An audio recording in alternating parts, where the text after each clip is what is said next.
तो गाइज आज मैं आपको लेके जाने वाला हूँ तुरतुरिया। ये जो तुरतुरिया जगह है ये छत्तीसगढ़ के बलौदाबाजार भाटापारा जिले में आता है।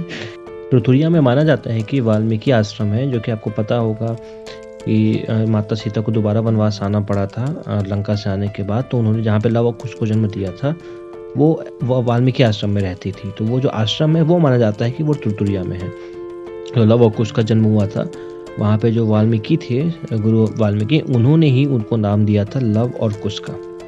तो इसीलिए जगह बहुत ज़्यादा इम्पॉर्टेंट है। आप देखिए रामायण के जो कि पूरी कहानी है उसमें, तो इस जगह की बहुत ही ज़्यादा इम्पोर्टेंस है। वैसे वाल्मीकि आश्रम होने का बहुत जगह दावा किया जाता है। कुछ लोग का मानना है कि ये जगह मेरठ में है, कुछ लोग इसको कानपुर में मानते हैं, कुछ लोग इसको नेपाल में मानते हैं, और कुछ लोग का मानना है कि ये छत्तीसगढ़ में जो ये तुरतुरिया है ये वहाँ पे है।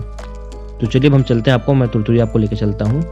तो ये आप देखिए मेरे सामने महानदी है जो कि बह रही है। हमें नॉर्मली यहाँ पे पानी नहीं रहता है, पर अभी रिसेंटली थोड़ा बरसात हुआ था तो इसलिए पानी यहाँ के ऊपर से होकर बह रहा है। ये जो कि एक स्टॉप डैम बना हुआ था, तो बाकी लोग भी क्रॉस करते, तो हम भी स्टॉप डैम को क्रॉस किए और हम गए आगे।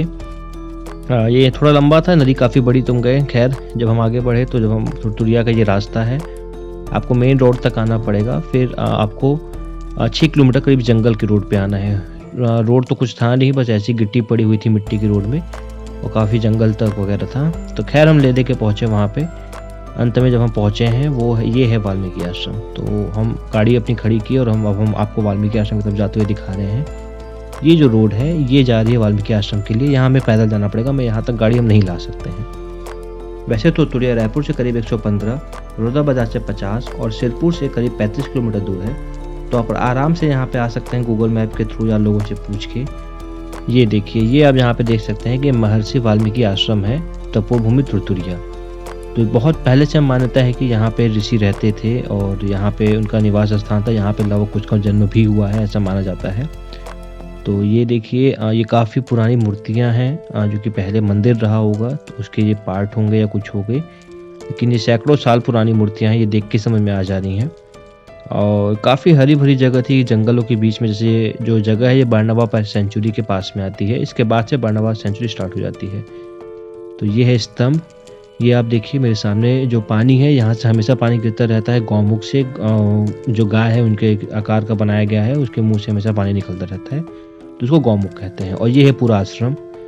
और ये देखिए मैं आपको और क्लोज दिखा रहा हूँ, ये गौमुख है जहाँ से पानी निकल रहा है, और ये है लक्ष्मण कुंड जहाँ पे वो पानी इकट्ठा होता है। बहुत ही पवित्र जगह है ये। अब देखिए, तो अब हम चलते हैं आगे। अब हम अंदर जा रहे हैं आश्रम जो था उसमें। ये हम आगे बढ़े आश्रम में। तो ये काफ़ी पुराना था, पर धीरे धीरे यहाँ पे कुछ चेंजेस आते जा रहे हैं। फिलहाल हम सबसे पहले ये देखिए, आप मेरे लेफ़्ट साइड में ये है वाल्मीकि जी, जिनकी मूर्ति यहाँ पे बनी हुई है। फिर हम आगे बढ़े तो ये है काली माता का मंदिर। ये जो आपको जो सामने मूर्ति दिख रही है ये काली माता की है। काफ़ी अंदर था, लाइटिंग थी नहीं, तो थोड़ा रोशनी कम है वहाँ पे। और ये एक बहुत पुरानी मूर्ति थी, मुझे समझ नहीं आया कि किसकी मूर्ति थी। शायद राम जी की हो सकती है, वाल्मीकि, मुझे श्योर नहीं है किसकी, लेकिन काफ़ी पुरानी मूर्ति थी ये भी। और ये भी है किसी माता रानी की मूर्ति। काफ़ी मूर्तियाँ थी, बहुत पुराना ये जगह है, तो ऑब्वियस है कि बहुत सारे भगवान होंगे यहाँ पे। ये सामने देखिए, ये हनुमान जी की मूर्ति है यहाँ पे। और फिर से देखिए, ये है काली माता। तो अब मैं बाहर चलता हूँ, अब मैं आपको ऊपर चल के दिखाऊँगा। तो फिर हम आगे बढ़े। ये आप देखिए, ये है गणेश जी जैसे कुछ लग रहे थे, शायद ये गणेश जी की ही मूर्ति है, मुझे क्लियर नहीं हुआ, वहाँ पे कोई था भी नहीं जिससे मैं पूछ सकूँ। ये आगे देखिए शिवलिंग है, ये शिव जी की यहाँ पे शिवलिंग स्थापित किया गया है। अब हम आगे बढ़ते हैं। आपको एक सीढ़ी है, उसके थ्रू आपको ऊपर जाना होगा। तो ये मैं उधर गया हूँ। जब ऊपर में जो एक जगह थी यहाँ पे मैं गया, तो यहाँ पे मुझे दिखा लव और कुश की मूर्ति, और ये है गणेश जी की मूर्ति। तो आप देख सकते हैं लव और कुश थे, वो घोड़े से खेल रहे हैं, उनकी मूर्ति है। यहाँ पे है सीता माता, उनके एक तरफ है लव और ये एक तरफ है कुश। और अंत में ये है, यहाँ पे पूरा राम दरबार है, जहाँ पे राम, लक्ष्मण और सीता जी हैं। तो ये था पूरा। मंदिर के बगल से एक छत पे जाने के लिए रास्ता बना हुआ था, तो हम छत पे गए, ऊपर देखे। ये पूरा आश्रम के ऊपर का जो है नज़ारा ये है। बहुत ही खूबसूरत जगह थी। आप देखिए, आप चारों तरफ जंगल, मतलब वाकई में एक जो आश्रम होता है हम कह सकते हैं, ये वैसी ही जगह थी। और ये देखिए आगे में वहाँ पे छोटे छोटे मंदिर बहुत सारे बने हुए हैं, लोग अपने हिसाब से बनाए। पर इसमें देखिए वाल्मीकि जी आपको लव और कुछ दिखेंगे, ज्ञान ले रहे हैं। और जब मैं आपको पूरा ऊपर दिखा रहा हूँ आश्रम के घूम के, ये जो पूरा जंगल है, ये जंगल के बीच में आश्रम है। ये देखिए मैं आपको ऊपर से आश्रम के दिखा रहा हूँ, जो गौमुख था और जो लक्ष्मण कुंड था वो, और ये पूरा आसपास का इसका नज़ारा।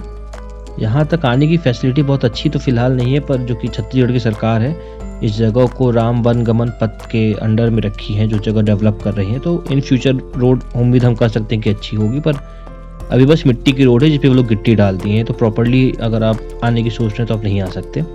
खैर ये आश्रम की दूसरी तरफ सीढ़ी थी, हम उधर गए। यहाँ पे भी हमें एक और मंदिर दिखा, तो हम गए यहाँ पे भी दर्शन किए मंदिर पे।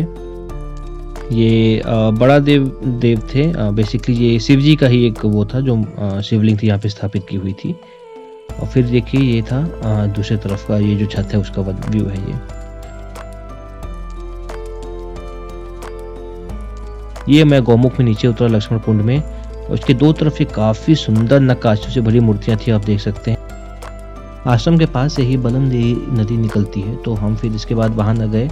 तो अभी तो ज़्यादा पानी था नहीं नदी में, एक पतली सी धार जा रही थी कोने से नदी के, और पूरा रेत ही रेत था, लेकिन बहुत सुंदर जगह थी। चारों तरफ जंगल थे, आप देख सकते हैं पूरे नज़ारे में, और पानी थोड़ा सा जा रहा था। तो भाई ये था आज का video. Please like share and subscribe the channel. Thank you.